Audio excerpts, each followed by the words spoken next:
have a message for Mighty Lady and for the DR baseball team that won those medals in the Olympics? Oh, obviously, yeah. I mean, we all, want to accomplish our dream, and it's a dream come true for her. We all know where we come from and how hard we had to work to gain, our goals or anything that we want in our life. And I mean, for her, having the country and those people that represent our country and the Olympics just last couple of weeks is obviously, first of all, it's an honor.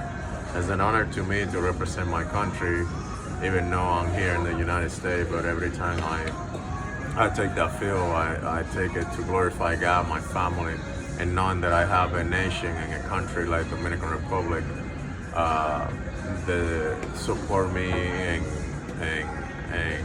love my career and pray for my career.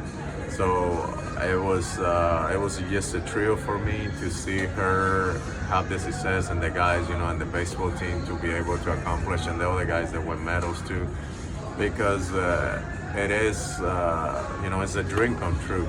Yeah. For some of them. It was a dream come true for me getting to the big leagues. It was a dream come true for them going into the Olympics. And obviously, some of them didn't accomplish goal, but just to have the opportunity to represent, the Dominican Republic with pride. Yeah. I had the opportunity to be in the first baseball classic. It's just really on. Would you ever, I know that it's 4 years down the line, would you ever consider playing for DR for the Olympics? I know it's really far down the line. No, I think my time is past, probably. Yeah. I mean, I don't mind probably helping and being the coach's staff if they ask me for that, but my time, will be past in 4 years from now. I think, you have a future generation. That's one thing that our country gives, just a great athlete, great players. We are so blessed in that area. So I think for us, or for me, I think that's something that obviously will pass the torch to the young guys and the new generation coming up.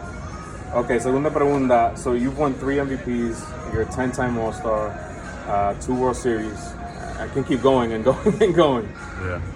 What is left for you to accomplish in baseball? What do you want to accomplish before you retire? For me, I love the game.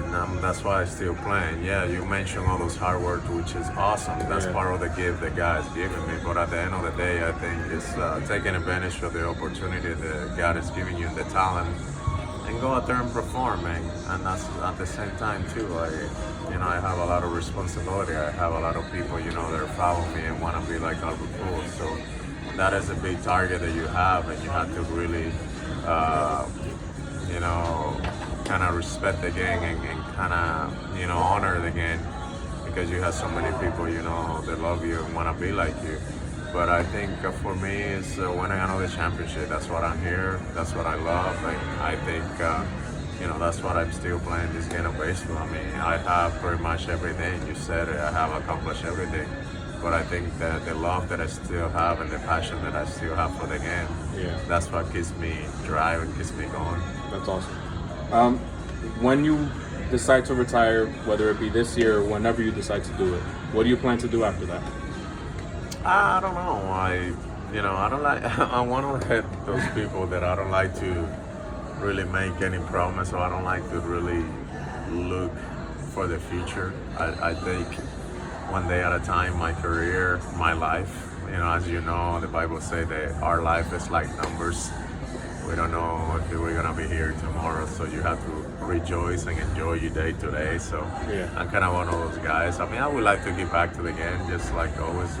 Somehow I'm gonna be around the game, because that's what I love to do. I've been doing this thing, for 20 plus years in the big leagues. I mean, I've been playing baseball since I was 5 years old, so pretty much my life is being baseball. So I think I'm blessed to have so much wisdom that I can help others in the future. But I don't know, that's a great question, but I really don't have an answer for you. Okay. What advice would you give the 2001 version of Albert Pujols breaking into the league?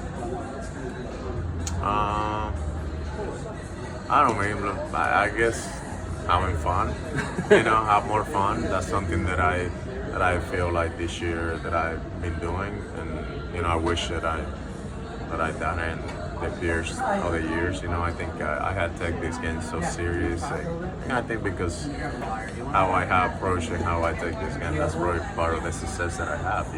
Yeah. A lot of other guys approach the game different ways. So, but I think enjoying and continue to embrace what God has had for me in store. Yeah.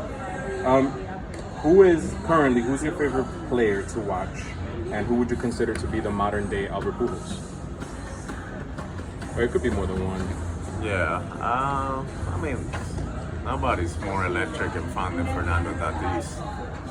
Watching Fernando is it's pretty special. What he brings, the energy that he brings, in the field. Every time he takes the field, he's electric, man. Yeah. It's pretty amazing.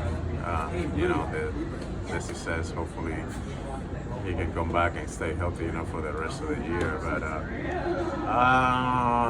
somebody that I can compare to myself right now. I can tell you who I'm thinking off the top of my head. Juan Soto reminds me of you a lot. Yeah. Not from the left side. Yeah. Not so much personality-wise, from what I've observed. You seem more La Máquina. There's a reason why they call you the machine, right? And Juan Soto's a little more extroverted. But in terms of Juan is a good choice. I think the approach. He really keep it simple, and he used the whole field. Yeah.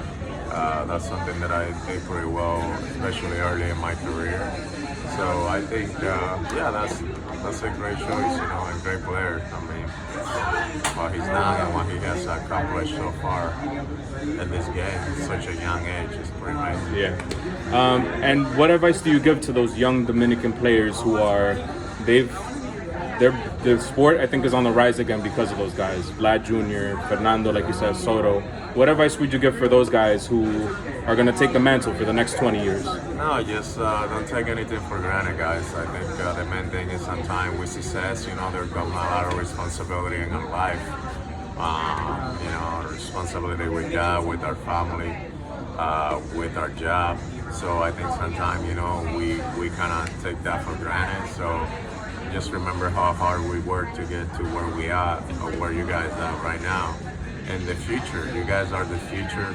So you guys are the next generation. They're gonna take the next level, the Dominican player to the top, to a place that nobody else has taken. So embrace that with pride, honor,